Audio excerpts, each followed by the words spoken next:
بسم اللہ الرحمن الرحیم۔ السلام علیکم اسٹوڈنٹس، ہم نے ابن خلدون سٹارٹ کیا ہوا ہے اور ابن خلدون کی تھیوریز ہم آج بھی کنٹینیو کریں گے۔ Previously we have done theory of الاسبیہ اینڈ میتھڈولوجی۔ آج ہم دیکھتے ہیں next theory of birth of society, کہ معاشرے کی پیدائش کا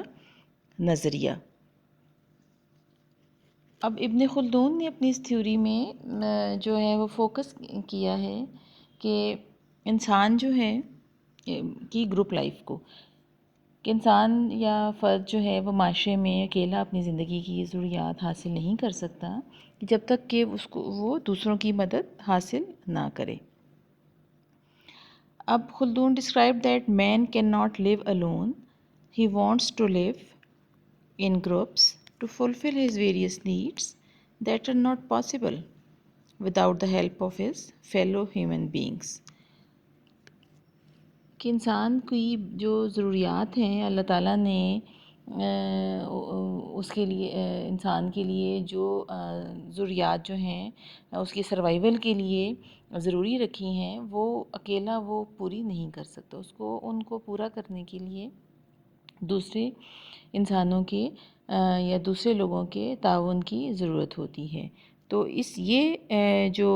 فیلنگ ہے یہ کوآپریشن کو ڈیولپ کرتی ہے، اور اس سوشل پروسیس کے نتیجے میں، اس کوآپریشن کے نتیجے میں ایک سوشل آرگنائزیشن جو ہے وہ وجود میں آتی ہے، ایک سماجی نظام جو ہے وہ وجود میں آتا ہے، جس کو ابن خلدون نے تمدن، شہر یا اربنائزیشن کا نام جو ہے وہ دیا ہے، کہ انسان اپنی ضروریات کو پورا کرنے کے لیے اپنی مادی ضروریات اور دیگر ضروریات جو ہیں ان کو پورا کرنے کے لیے دوسرے انسانوں کا سہارا لیتا ہے۔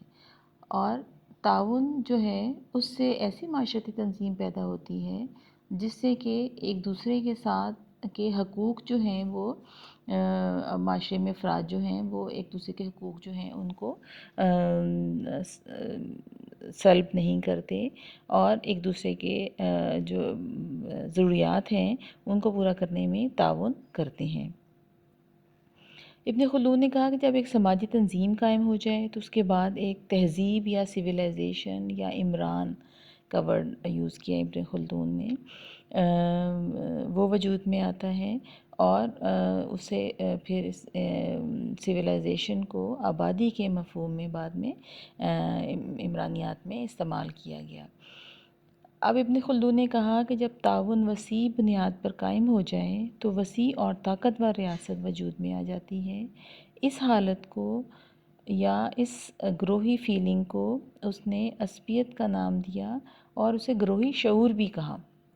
کہ ایسے گروہ کے افراد ایک دوسرے کے ساتھ گہرا ربط قائم کرتے ہیں، اور ایک رشتہ داری کا نظام جو ہے وہ وجود میں آتا ہے، اور اس رشتہ داری کے نظام سے قبیلے جو ہیں، قبیلہ کہا اس نے، اور اس قبیلے جو ہیں وہ پھر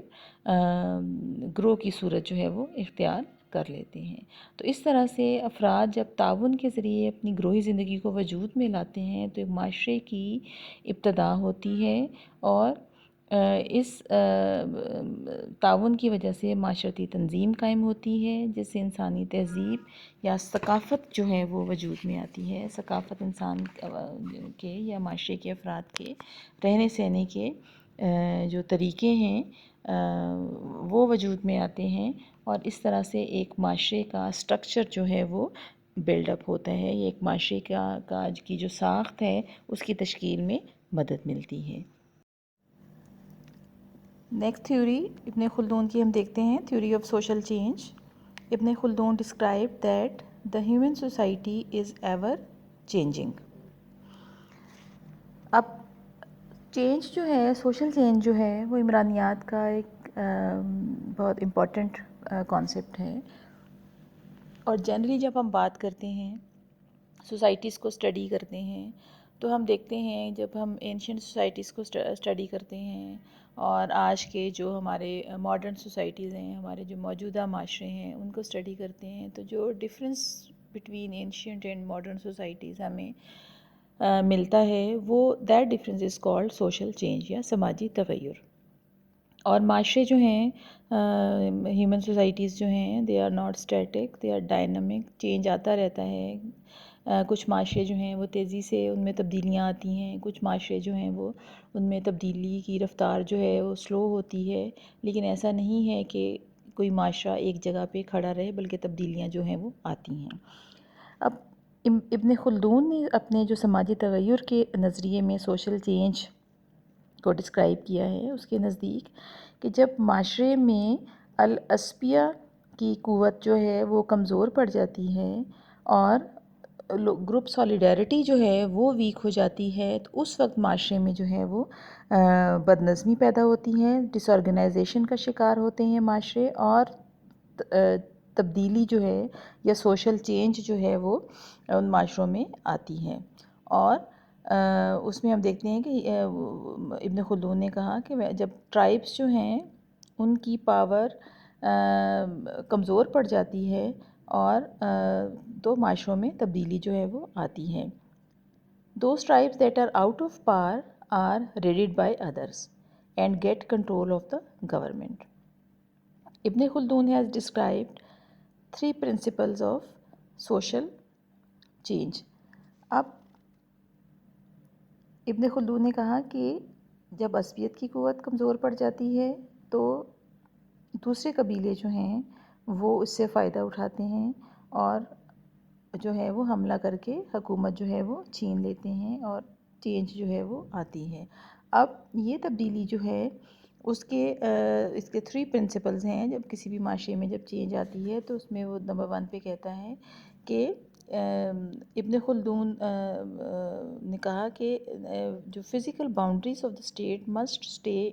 ان کنٹرول، کہ جو ریاست کی حدود پر کنٹرول ہونا چاہیے، کہ ریاست جو ہے وہ اتنی بڑی نہیں ہونی چاہیے کہ اس کو ایڈمنسٹریٹولی یا لوگوں کی ضروریات پوری کرنے کے لیے جو ہے وہ اتنی زیادہ بڑی اس کی حدود ہوں یا باؤنڈریز ہوں کہ اس پہ کنٹرول نہ ہو. تو ریاست کی باؤنڈریز جو ہیں وہ جتنی لمیٹڈ ہوں گے اتنا ہی ریاست کو کنٹرول کرنا آسان ہوگا. اور نمبر 2 پہ ابن خلدون نے کہا کہ the state must not be so unlimited that is its control becomes impossible. کہ یہ وہی بات کہ ریاست کی حدود پر کنٹرول ہونا چاہیے اور وہ اتنی لمیٹڈ ہو کہ اس کا جو ہے وہ آسانی سے اس کو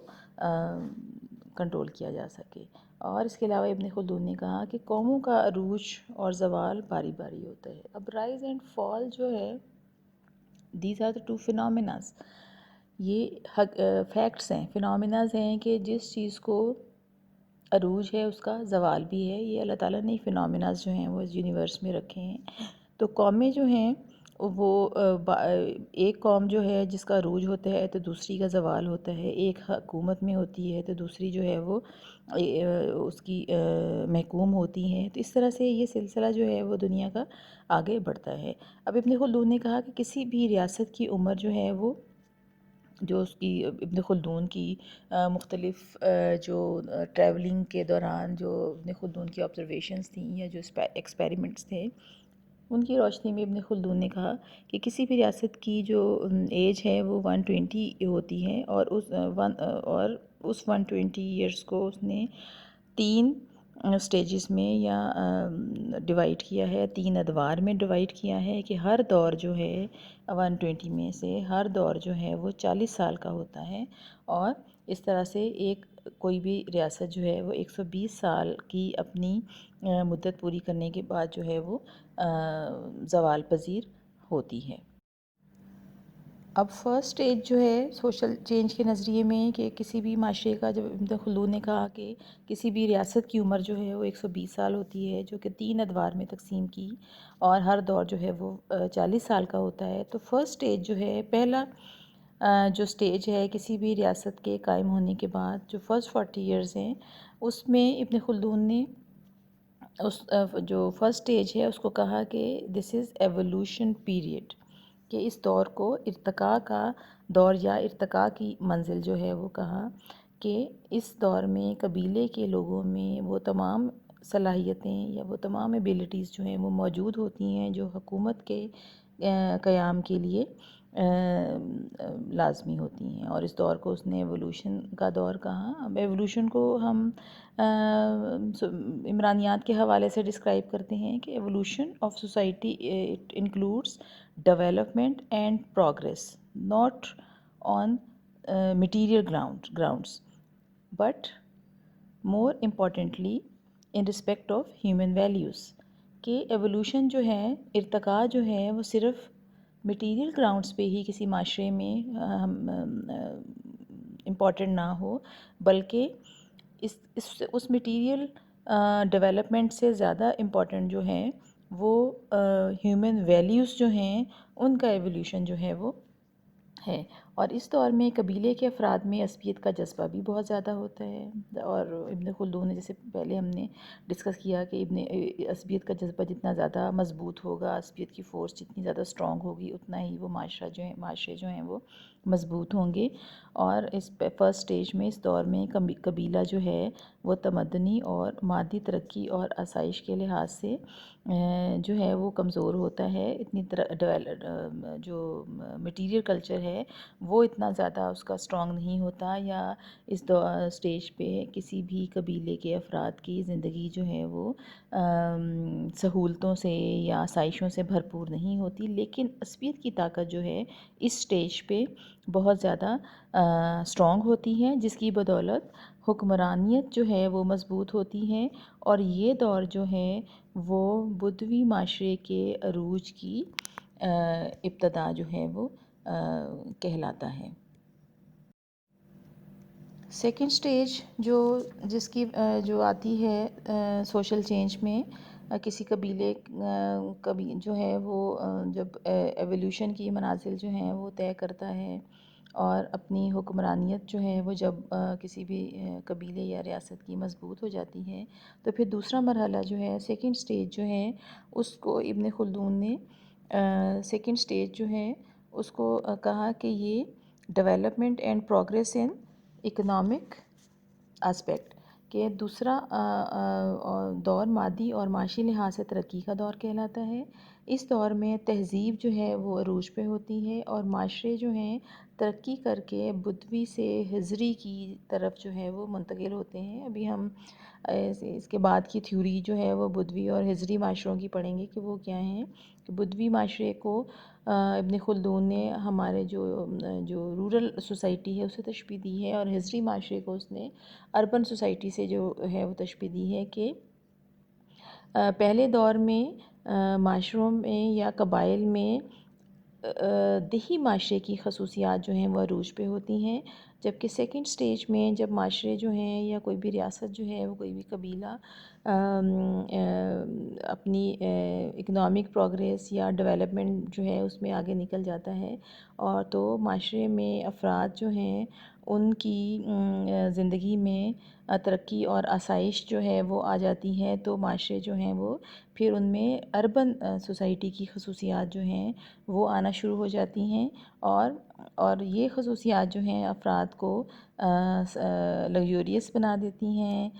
سہل پسند بنا دیتی ہیں، جس کا نتیجہ یہ ہوتا ہے کہ ان میں عصبیت کے جذبات جو ہے وہ کمزور پڑنے لگتے ہیں۔ اور اس دور میں ریاست جو ہے کہ اور اس کے افراد مادی لحاظ سے تو عروج پہ ہوتے ہیں، مٹیریل کلچر کے پوائنٹ آف ویو سے تو یہ ان کی ترقی جو ہے وہ بہت آگے جا رہی ہوتی ہے، لیکن عصبیت کا زوال جو ہے، نان مٹیریل کلچر جو ہے اس کا زوال جو ہے وہ ہونا شروع ہو جاتا ہے، اور جو ہیومن ویلیوز ہیں ان کی جو قدر جو ہے وہ اس دور میں کم ہونا شروع ہو جاتی ہے۔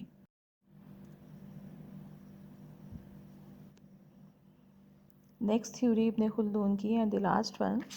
Theory of rural and urban society, کہ ابن خلدون نے جب ہم کہتے ہیں کہ عمرانیات کی بنیاد رکھی اور اس کو علم العمران کا نام دیا، تو Khaldun says that human society supersedes the animal society due to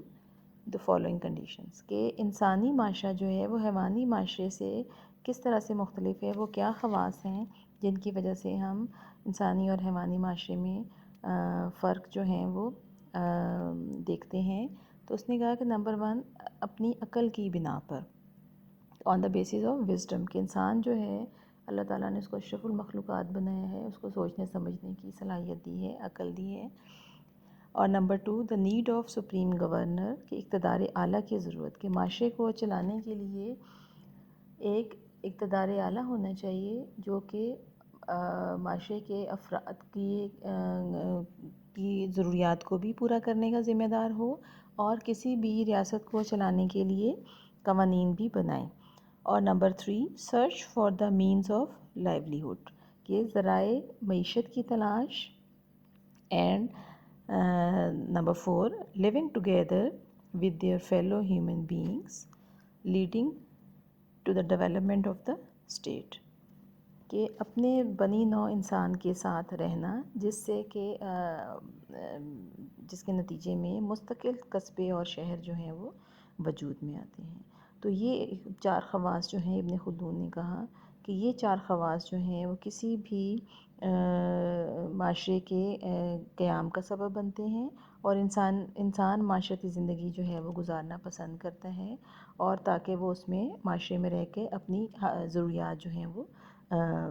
کو پورا کرے۔ اب معاشروں کو ابن خلدون نے جو ہے وہ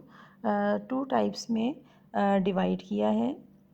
نمبر 1 بدوی اور نمبر 2 حضری۔ اب بدوی معاشرے کی خصوصیات جو ہیں وہ رورل سوسائٹیز سے کے ساتھ ملتی جلتی ہیں، اور حضری معاشرے جو ہیں ان کی خصوصیات جو ہیں وہ اربن سوسائٹیز کے ساتھ جو ہیں وہ ملتی ہیں۔ تو سب سے پہلے ہم دیکھتے ہیں کہ بدوی سوسائٹیز کی کیا خصوصیات جو ہیں ابن خلدون نے بیان کی ہیں، کہ بدوی جو ہیں ان میں جو عصبیت کی فورس ہے وہ بہت اسٹرانگ ہوتی ہے۔ They are brave and generous, they live in deserts where the basic needs of life are hardly available, and these tribes live a nomadic life which is of rural type. In this type of society, the group life is at its highest، کہ بدوی معاشرے میں زیادہ تر لوگ جو ہیں وہ اکٹھے جب مل جل کے رہتے ہیں، ان کا جو پیشہ ہے وہ بھی زیادہ تر کاشتکاری اور زراعت ہوتا ہے، اور جانور پالتے ہیں، غلہ بانی جو ہے وہ بھی ان کا پروفیشن ہے، اور یہ اپنے مختلف ضروریات کو پورا کرنے کے لیے ایک جگہ سے دوسری جگہ جو ہے وہ موو کرتے ہیں، مختلف ویدر کنڈیشنز جو ہیں یا اور ان کا جو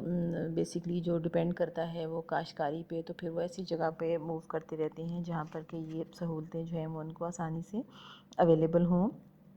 اور ان کی خوراک اور لباس بھی سادہ ہوتی ہے، گھر بھی جو ہیں وہ ہر ٹائپ بناتے ہیں، اور ان میں دشمن سے مقابلہ کرنے کا جذبہ جو ہے وہ ہر وقت موجود ہوتا ہے، بہادر ہوتے ہیں کیونکہ دشمن کا خطرہ جو ہے ان کو ہر وقت ہوتا ہے۔ ان میں معاشرتی استحکام بہت بہتر ہوتا ہے، اور اس کی وجہ العصبیہ ہے کی شدت ہے کا جذبہ جو ہے وہ شدید ہوتا ہے، اور اس فورس کی وجہ سے جو ہے وہ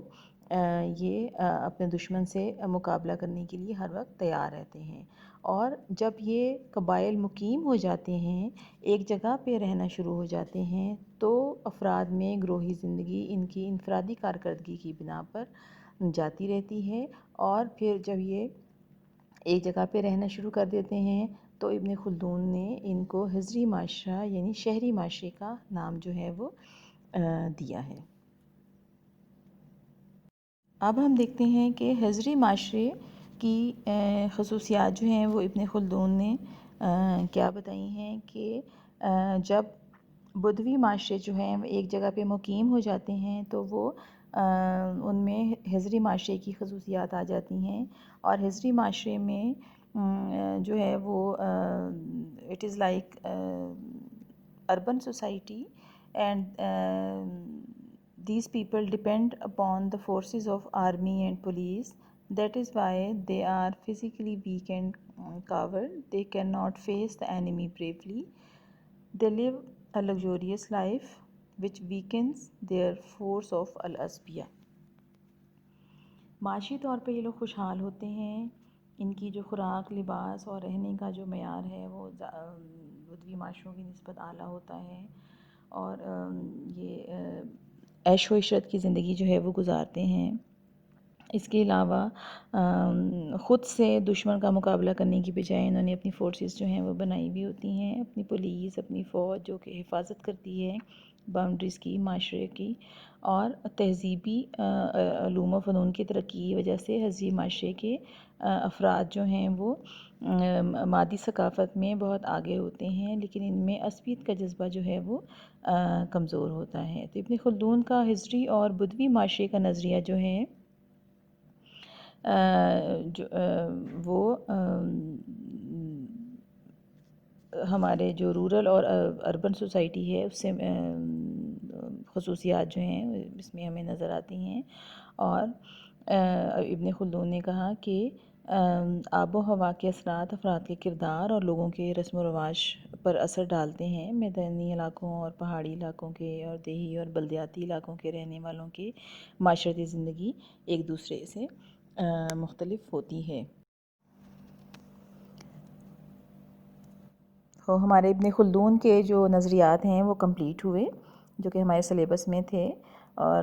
دی most famous thought left by Ibn Khaldun is علم العمران which was later turned into عمرانیات اور سوشیولوجی، کہ ابن خلدون کو ہم قدیم عمرانیات کا بانی کہتے ہیں، اور ابن خلدون نے اس کو علم العمران کا نام دیا، جو کہ بعد میں آگسٹ کامٹے نے جدید عمرانیات کی بنیاد جب رکھی تو اس علم کو سوشیولوجی کا نام دیا۔